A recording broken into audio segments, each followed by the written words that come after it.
We want to look at the number of scenarios that could come out of tonight's election. These are most likely going to happen, or the ones in order that are most likely to happen, according to the CBC poll tracker, go like this. First scenario, Liberal minority with little seat change if they win the same amount of seats they did in 2019. According to the poll tracker, this is the likeliest scenario.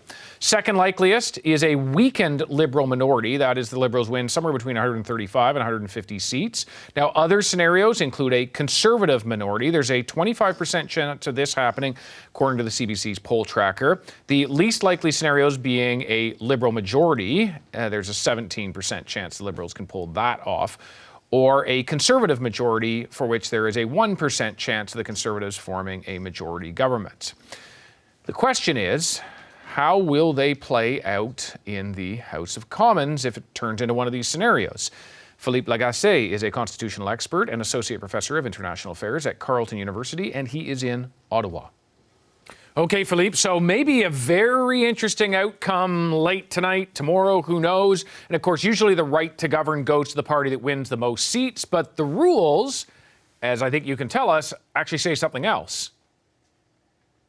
Well, that's right, David. I think we need to be a little bit more specific about what we're talking about in terms of rules. As you mentioned, traditionally, it's the party with the most seats that governs. But the actual constitutional rule is that it's the party or the coalition of parties that can maintain the confidence of the House of Commons. So in this scenario, you could imagine a prime minister staying in power, even if their party has fewer seats, if they can secure the cooperation of another smaller party. So let's walk through the way that could look. Justin Trudeau's Liberals may end up potentially with fewer seats than the Conservatives, but would still have a pathway to potentially govern, that until he resigns, he's still the government? Well, I think that's the key point, David, is the prime minister is prime minister until he resigns or is dismissed. And the Governor General, Mary Simon, is not going to dismiss a prime minister who hasn't formally lost the confidence of the House of Commons. And so that gives the prime minister a legal option in the event that there is no, or his party has fewer seats. He can still choose to face the House of Commons first. And that's really the only thing that the rule says, is simply that the prime minister is prime minister until they choose not to be, or until they lose confidence and the Governor General decides that they shouldn't be. But in that scenario, if the seat count is fairly close, the prime minister could decide, you know what, Canadians wanted a progressive government. I can work with another government, with another party to make that happen. And even if the Conservatives traditionally should be the party that governs if they have the most seats, I'm choosing to stay on, as Mackenzie King did in 1925, for instance. Okay, so we could have a Conservative minority under which Erin O'Toole becomes prime minister. We could have a Conservative minority of seats under which Justin Trudeau attempts to continue being the prime minister and leading the government. But we could also, as the polls are suggesting leading into all of this, have a Liberal minority that looks a lot like the last one. Can you take us through that scenario, that parliament?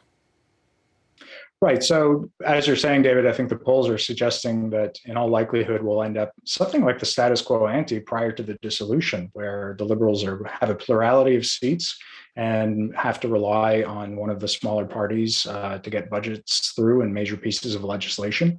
And then we pretty much end up where we were prior to the election, with the Liberals trying to govern in a pandemic parliament, working with, as they can, likely with the NDP and in some cases with the Bloc on key pieces of legislation.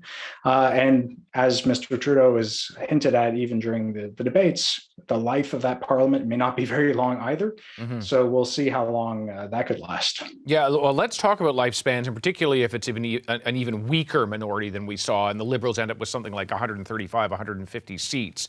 What does that do to the longevity of the government and the way in which the Liberals might potentially look for partners, if not in a formal coalition, then vote by vote? Well, as you're suggesting, David, I think if the Liberals come back in a weaker position, then the likelihood that this is a more fragile parliament increases. In particular, if they choose not to negotiate something more akin to a formal coalition. And that's simply because it becomes untenable over time to have to rely on other parties when you're in a weaker position.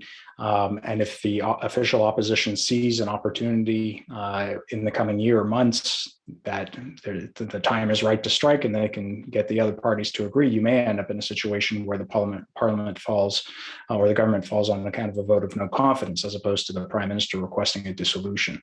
So the weaker the government, the weaker the position of the government coming out of the election, the more likely we are to see a second election within a shorter period of time. Can we talk about sort of leverage in Parliament? And that looks likely to go to either the NDP or the Bloc in terms of who will win the third most seats. Obviously, they could both end up still with some leverage. But how would that evolve if you, depending on who it is, NDP or Bloc, who wins those third most seats? Well, as has become fairly clear, I think, to Canadians throughout the debate, the debates and the election, the Bloc has a very clear agenda in terms of provincial autonomy, in terms of the rights of Quebec.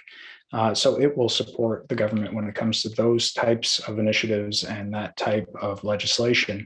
But that is not necessarily where the Liberals and the NDP have positioned themselves on these types of questions. So I think it's fair to say that the more natural party to govern alongside the Liberals when it comes to key pieces of progressive legislation and policy would be the NDP. But we can't discount some cases where the Conservatives may vote with the Liberals or the Bloc. Now, walk me through that, because people use the word coalition often like it's a bad word, but coalition isn't automatically what happens when two or more parties cooperate. Can you walk me through that? Right. That's a very important distinction, David. When we're talking about a coalition, what we're saying is two parties belong to a single cabinet. And therefore, you actually have members of the NDP sitting within the governing cabinet, and that is a formal coalition. And that matters because you end up, as we've seen in the past, with the two parties coming to agree on major pieces of policy and legislation.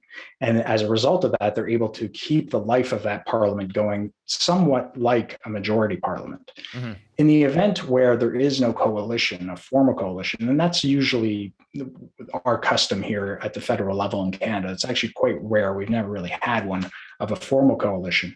The government feels that it can better leverage parties on a one-to-one basis, depending on what piece of legislation they're trying to get through or what policy they're trying to get through. So typically speaking, in a Canadian context, a minority government doesn't really try to create a coalition because it wants greater leverage. Mm-hmm, mm-hmm.